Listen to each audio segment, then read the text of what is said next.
we describe the image of why we need a linear phase detector in a CDR. However, there are lots of impairments images of a linear phase detector in circuit implementations. In this video, we are going to show you why we need a band phase detector in a CDR instead. Last time, we talked about the linear phase detector, but we haven't gone through the circuit images yet. Instead of showing the circuit images, why don't we start the timing images and the target linear transfer curve between the input phase error and average output voltages? In the last state of the zero phase error, the average output voltage must be zero or quiet. The corresponding timing images could be that the sample phase of the output clock aligns well at the middle of the two consecutive data transitions, or the center of the data I diagram. From the intuitive observation, the path width between the first data transition edge and the clock's rising edge sample would be the same as the path width between the second data transition edge and the clock's rising edge sample. So we could apply the difference between those two paths as the locked state criterion. Since both path widths are half UI, and then the output average voltage of both paths difference within one UI is zero. How do we implement the timing images here? Think about all the flip-flops and inclusive OR images for 5 seconds. Bingo! The inclusive OR XOR of the input data waveform D in and the data sample waveform X by the output clock's rising edge would define the phase difference phi D between the first data transition edge and the clock's sampling edge. Ideally, the phase difference should be half UI, which means the clock's sampling phase is at the middle of the data I. On the other hand, we need reference phase information to correct the phi D to be half UI, which was the path width or phase difference between the second data transition edge and the clock's rising edge sample. For the circuit image, if we assume the clock's duty cycle is 50% ideally, we could simply generate the second path width to be a fixed amount of half clock period by XOR the data's rising edge sample waveform and the following falling edge sample waveform. Therefore, the circuit image is straightforward to have two flip-flops, FFS and FFY, to sample the input data by the rising edge and falling edge clock sequentially. The up path of the XOR output would be the correction signal to drive the clock phase earlier or move the clock faster, which comes from the phase difference between the input data transition and clock phase. On the other hand, the DN path of the XOR output would be the correction signal to drive the clock phase later or move the clock slower, which is the reference phase of half UI. Let's confirm the waveform images from the circuit images once again. First, if the clock is earlier than the optimal sampling phase in the middle of the I, the clock rising edge transition will be the falling edge of the up path, which is narrower than the half UI. The average output voltage of the up path minus down path would be negative and then push the clock slower or away from the data transition. Second, if the clock is later than optimal sampling phase, The clock rising edge transition would be the falling edge of the up pass, which is wider than the half UI. The average output voltage of the up pass minus down pass would be positive, and then push the clock faster or close to the first data transition over optimal sampling point. Third, if the clock is moved to the optimal sampling phase, the up pass will be half UI, and the average output voltage of the up pass minus down pass will be 0, which has little disturbance on the clock phase at the optimal sampling point.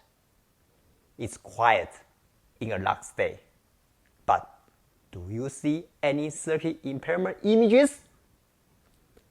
Think about the delay images of the flip-flops. Right, the clock to Q delay of the flip-flop is not 0, which would cause phase misalignment between the input data and output clock.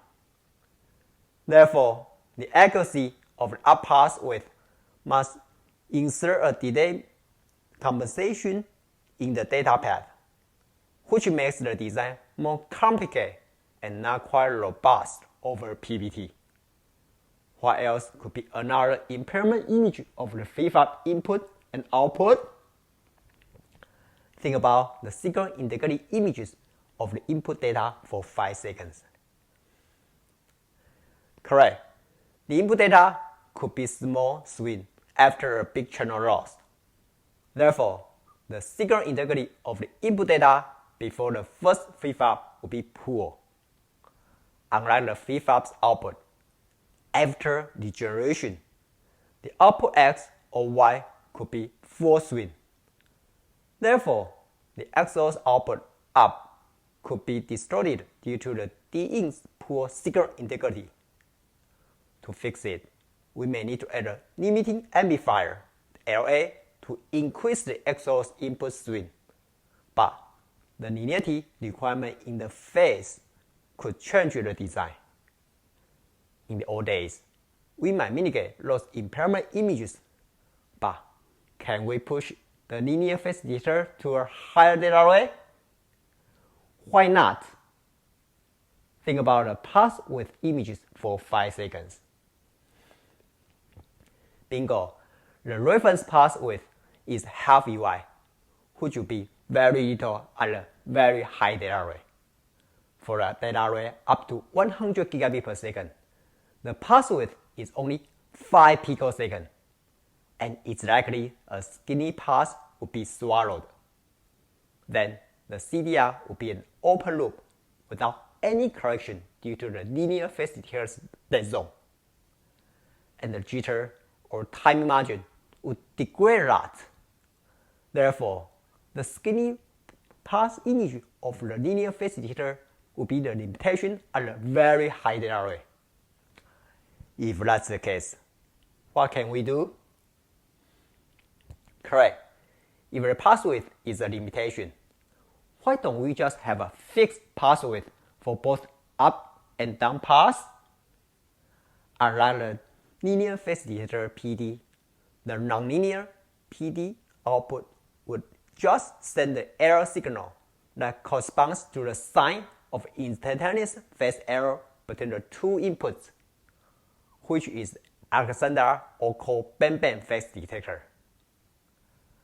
Again, let's start with the timing images and the target band transfer curve between the input phase error and average output voltage.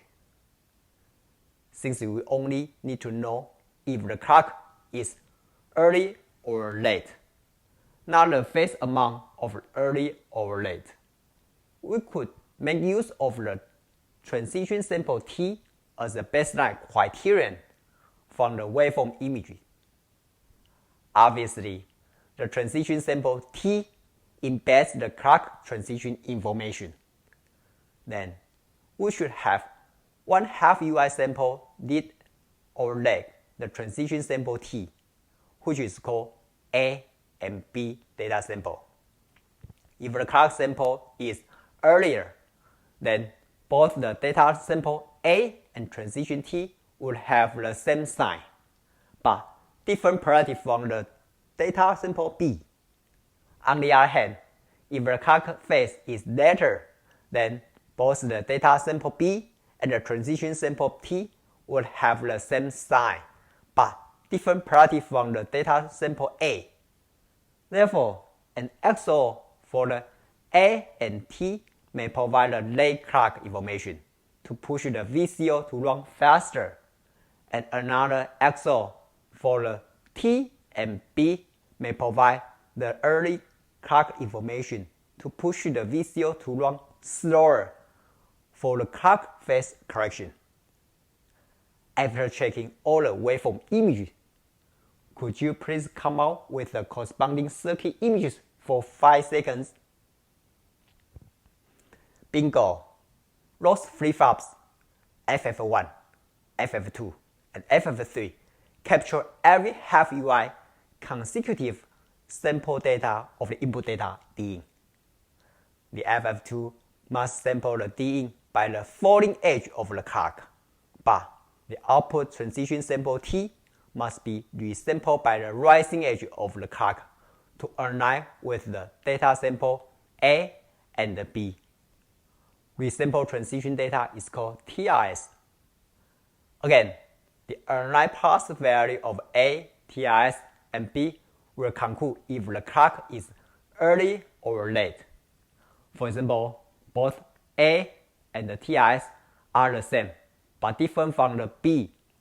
The clock would be early and was indicated by the XOR output of the TRS and the B.